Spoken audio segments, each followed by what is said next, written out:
देखिए क्या है, पूरी घटना मुझे लगता है सभी को पूरी जानकारी नहीं है कि घटनाक्रम कहाँ से क्या हुआ। एक पोस्ट मेरे बारे में डाली गई।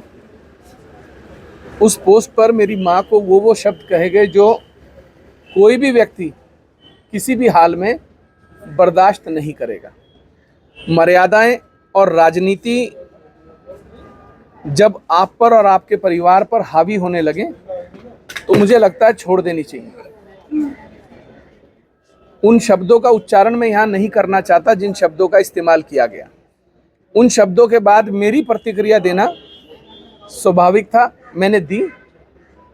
उसके बाद उन्होंने क्या किया ये आप सबको पता है। दूसरी बात, मैं जब से विधायक बना हूँ तब से लेकर आज तक 3 साल वो लगातार मुझे सिर्फ गाली देते आ रहे हैं। कभी कहते हैं कि मेरा जूता 11 नंबर का है, उसमें 11 उमेश है, थप्पड़ मार दूंगा, मुंह तोड़ दूंगा। ये कौन सी भाषा है? ये कौन सी एक मर्यादा है कि आपको यही नहीं पता कि आपको बोलना क्या है? कब तक बर्दाश्त करा जाएगा?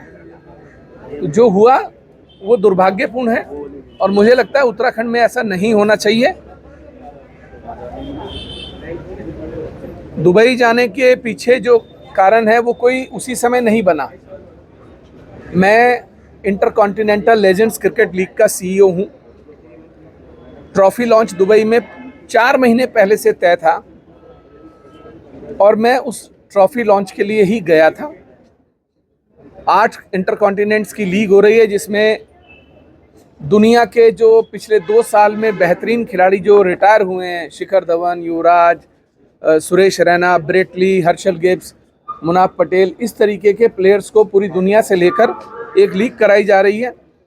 उस लीग की ट्रॉफी के लिए मैं दुबई गया था। जानकारी नहीं है, मैंने भी सोशल मीडिया और खबरों के माध्यम से ही मुझे पता लगा कि उनको लूज मोशन लगे हुए हैं 2-3 दिन से और उनका इलाज चल रहा है। मैं तो ईश्वर से प्रार्थना करूंगा कि जल्दी स्वस्थ हो और अपने घर लौटें। टिकैत साहब ने कोशिश की थी कि जो भी विवाद है वो खत्म हो, पर वहाँ भी ऐसा लगता है कि बात बन नहीं पा रही है। देखिए, टिकैत साहब ने जिस दिन बयान जारी किया कि 2 पक्षों में जो विवाद है इस विवाद को हम ख़त्म कराएंगे, उस दिन के बाद मैंने कोई स्टेटमेंट जारी नहीं की। अगर एक देश का कोई प्रतिष्ठित व्यक्ति अपने घर से 2 लोगों के विवाद को निपटाने के लिए निकला है तो हमें उसका सम्मान करना चाहिए।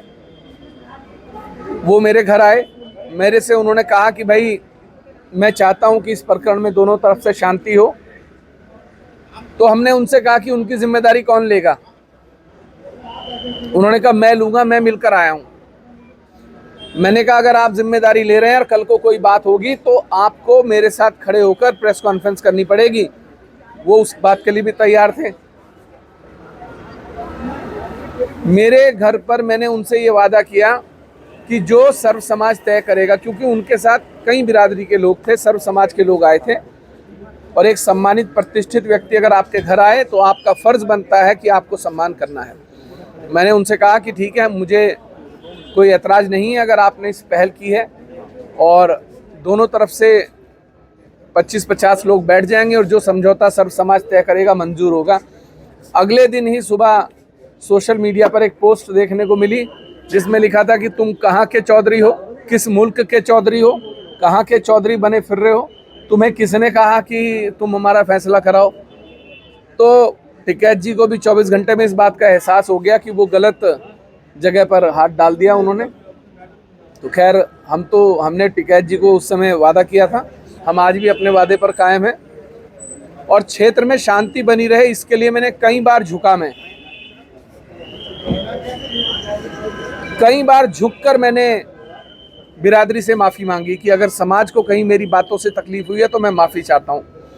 लेकिन अगर आप कहें कि मैं आपके महल पर आकर आपसे माफ़ी मांगूँ या आपसे माफ़ी मांगूँ तो मैं झुकने वालों में से नहीं हूँ और ना मुझे कोई झुका सकता। मैं झुका बिरादरी के लिए, समाज में शांति व्यवस्था बनाए रखने के लिए।